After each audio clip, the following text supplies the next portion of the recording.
Ministry of housing जो है in fact और अर्बन डेवलपमेंट, उसकी तरफ से ये कमेटी बनाई गई थी जिसको हेड कर रहे हैं अमिताभ कांत। और यहाँ पर इन्हें सिफारिशें देनी थी कि देश में रुके हुए जो प्रोजेक्ट्स हैं उनको कैसे वापस से पटरी पर लाया जाए, कैसे घर खरीदारों के लिए आसान बनाया जाए कि उनका जो अटका हुआ पैसा है, जो उनका वो अटका हुआ घर है, वो उन्हें मिले। और खास फोकस इसमें नोएडा, ग्रेटर नोएडा की तरफ भी, आज वहाँ पर भी हम बहुत सारी बातचीत करने वाले हैं क्योंकि बहुत सारे पेमेंट्स अथॉरिटी को ना होने की वजह से भी वहाँ बहुत सारे घर अटके हुए हैं। अगर घर मिल भी गए हैं तो लोगों के रजिस्ट्रेशन नहीं हो रहे। लेकिन ये रिपोर्ट पूरे इंडिया को वैसे जो है वो एड्रेस करती है और कुछ और बातें हैं जो हम यहाँ करेंगे। और इसके लिए हमने आमंत्रित किया है दो खास मेहमानों को। हमारे साथ कार्यक्रम में शामिल हो रहे हैं पंकज कपूर साहब जो कि मैनेजिंग डायरेक्टर है लाइसेंस फॉरास के, और आलोक कुमार साहब जो कि फाउंडर है federation of apartment owners association के। आप दोनों का बहुत बहुत स्वागत है। तो जैसा मैंने कहा कि ये जो पूरे रिकमेंडेशन है या रिपोर्ट्स हैं, ये अभी तो पब्लिक में उस तरीके से नहीं है, लेकिन सबके पास इसकी जानकारी है, सूत्रों से हमें हमारे पास उनके रिकमेंडेशंस हैं, उन पर हम बातचीत करेंगे। फोकस जरूर है यहाँ पर नोएडा, ग्रेटर नोएडा, एनसीआर पर, लेकिन ये है पूरे भारत के लिए। तो पहला कमेंट पंकज जी आपसे कि जो सिफारिशें हैं वो ये कहती हैं कि भाई आप जो अटके हुए प्रोजेक्ट हैं उन्हें राहत दी जाए। उसमें कई ढेर सारी चीज़ें हैं कि भाई बिल्डरों को थोड़ा फैसिलिटेट किया जाए, उनको जो कैश फ्लो रुक गया है उसमें कुछ राहत दी जाए, उनके जो ड्यूज़ हैं उनमें राहत दी जाए। रेरा को इसमें एक्टिव रोल निभाना होगा, वो अलग से कैटेगराइज करें अलग अलग प्रोजेक्ट्स को और फिर देखें कि क्या उनमें काम किया जा सकता है। तमाम तरह की सिफारिशें इसमें की गई हैं। ओवरऑल आप इसको क्या मानते हैं कि एक और सिफारिश, एक और पुलिंदा कागजों का, या कुछ होगा इससे? देखिए, रिजोल्यूशन जो है अगर हम देखें तो काफी सारे प्रोजेक्ट्स के हुए भी इन पास्ट में, और अब एक कोशिश और है कि जो बाकी अटके हुए प्रोजेक्ट हैं उसमें भी कोई ना कोई वायबल रिजोल्यूशंस निकाल करके लेके आए और वो जो प्रोजेक्ट जिस वजह से अटक गए हैं वो उनको वापस से जो है कंप्लीट करें, और जो ग्राहक उसमें फंसे हुए हैं उसमें किसी ना किसी तरीके से उनको जो है एक एक एक घर मिल सके जिसका वो बहुत वक्त से इंतजार कर रहे हैं। और इसके अंदर जो है ना डिफरेंट स्टेक होल्डर्स हैं, जिसमें कुछ एक को जो है हेयर कट भी लेना पड़ेगा।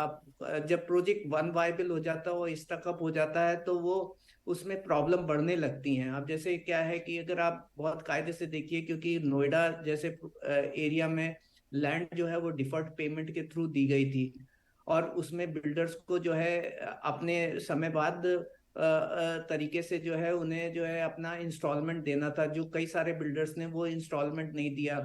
उसके साथ साथ जब नोएडा अथॉरिटी ने उसमें इंटरेस्ट लगाना चालू किया, तो वो जो उनकी डेट और जो उनको देने की राशि है वो इतनी ज्यादा बढ़ चुकी है कि उसके अंदर जो है प्रोजेक्ट अनवायबल है। इसके साथ साथ जो है बैंक का इंटरेस्ट भी लग रहा होता है, और कंस्ट्रक्शन कॉस्ट भी बढ़ गई, क्योंकि एक एक लोअर प्राइस पे उस वक्त वो प्रोजेक्ट बेचे गए। ये प्रोजेक्ट जो अटके हुए हैं ये 2017 से पहले के बहुत सारे प्रोजेक्ट हैं जब प्राइस कम था और कंस्ट्रक्शन कॉस्ट उस वक्त की कम थी। तो इन्फ्लेशन के वजह से जो कॉस्ट में बढ़ोतरी हो गई। तो अब ये है कि अगर आपको रिजोल्यूशन करना है तो आप कुछ एक जो इन्वॉल्व स्टेक होल्डर्स हैं उन्हें हेयर कट लेना होगा, चाहे वो लेंडर हो उसको हेयर कट लेना होगा, या फिर नोएडा अथॉरिटी है जो इन्होंने उस पे इंटरेस्ट कॉस्ट लगाई है उसमें हेयर कट लेना पड़ेगा, और जो कुछ तरीके की एस्पिरेशन कंज्यूमर की है वहां पे भी उनको एक रैशनल ढंग से सोचना पड़ेगा। तो over a period of time अगर रिजोल्यूशन चाहिए होगा तो सारी पार्टीज को साथ में बैठ करके ये दिखाना पड़ेगा कि भाई अगर हमें इसका एक सोल्यूशन निकालना है तो हमको क्या क्या सेक्रीफाइस करना पड़ेगा, और तभी ये रिजोल्यूशन निकल के आएगा। एक अच्छी बात यही है कि क्योंकि अब प्राइजेस बढ़ना चालू हो गए तो ये सारे प्रोजेक्ट्स में नेटवर्थ बढ़नी चालू हो गई। अगर आप ऑल इंडिया में देखिए तो करीब 32 लाख यूनिट है जो ऑन गोइंग है। उस 32 लाख यूनिट में से 6 लाख यूनिट, 6,28,000 यूनिट है जो इस वक्त अटकी हुई है। नोएडा के अंदर इटसेल्फ अगर हम देखें तो टोटल मिलाकर के 133 प्रोजेक्ट्स हैं, जिसमें करीब 1 लाख यूनिट की जो है वो इंस्टॉल्ड है, और इसके अंदर कम से कम 46,000 का जो है अनसोल्ड स्टॉक बचा हुआ है।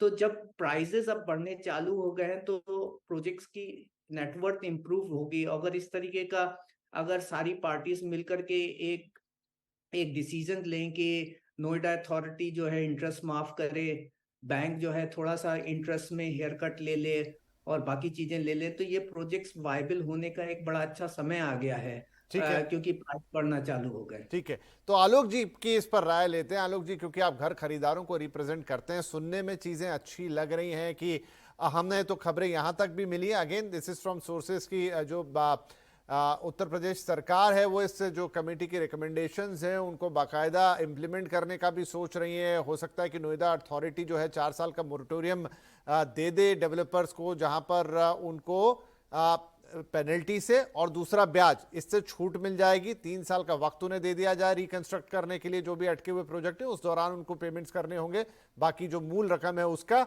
तो क्या आपको लगता है कि इससे करीब करीब 1 लाख से ज्यादा घर खरीदार होंगे, आई थिंक नोएडा में जो इम्पैक्ट होंगे, उनको एक राहत की सांस लेनी चाहिए, या फिर अगेन ये कार्रवाई है जो बस चलती रहेगी? नहीं, मतलब रिकमेंडेशन तो वाकई लाजवाब है। अगर ये रिकमेंडेशन लागू हो गया तो मतलब आप सोचिए, तो नोएडा, ग्रेटर नोएडा और एवन जेवर तक जो प्रोजेक्ट अटके पड़े हैं सबके उद्धार हो जाने हैं, इसमें कोई दो राय नहीं है।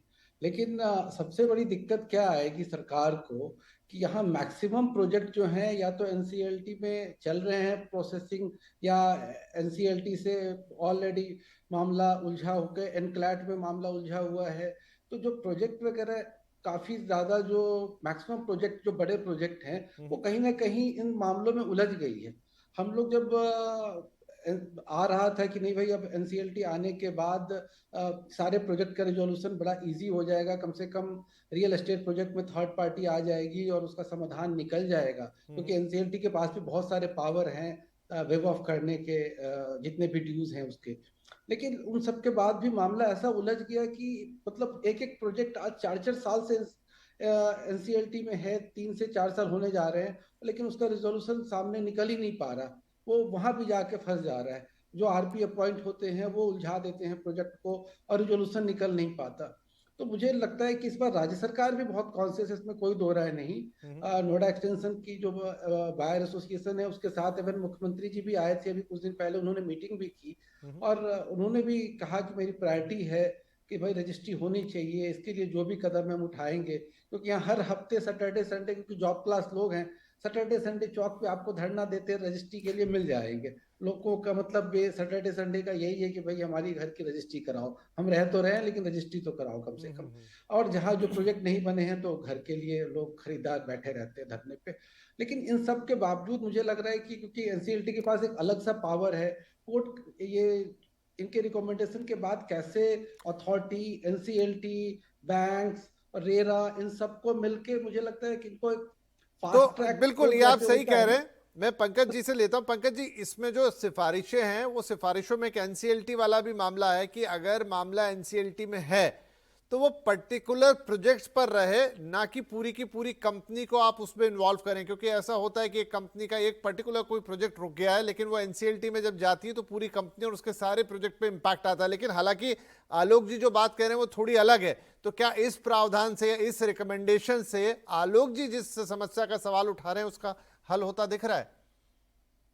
मैं एग्री करता हूं कि अगर आप एक प्रॉब्लम को एसोसिएट करेंगे पूरे ग्रुप लेवल के ऊपर, तो जो दूसरे ऑनगोइंग प्रोजेक्ट हैं उनके ऊपर भी, जो चल रहे हैं उनके ऊपर भी उसका इम्पैक्ट आएगा। तो it should be limited to single project अगर होगा तो रिजोल्यूशन भी इजीली हो जाएगा। और मेरे हिसाब से क्योंकि अब मेरा पॉइंट ऑफ व्यू ये है कि पिछले 6 साल से प्राइजेस नहीं बढ़ रहे थे, इंटरेस्ट रेट और कंस्ट्रक्शन कॉस्ट बढ़ रही थी, तो प्रोजेक्ट में जो वाइबिलिटी नहीं दिख रही थी वो अब होनी चालू हुई है। अगर आप नोएडा की बात कर लीजिए और ग्रेटर नोएडा की बात कर लीजिए, तो पिछले 1 साल के अंदर करीब 27% ग्रोथ हुई प्रॉपर्टी प्राइसेस से।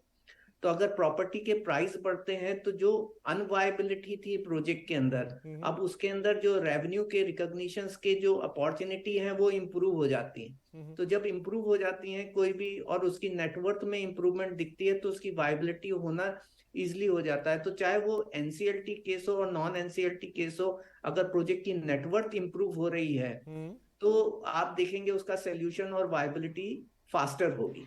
चलिए, ये एक इंपॉर्टेंट पॉइंट है, ये वाकई एक थोड़ा सा गहरा पॉइंट है कि अगर उसमें एक वायबिलिटी आ जाती है तो फिर अगर उसमें एनसीएलटी है नहीं है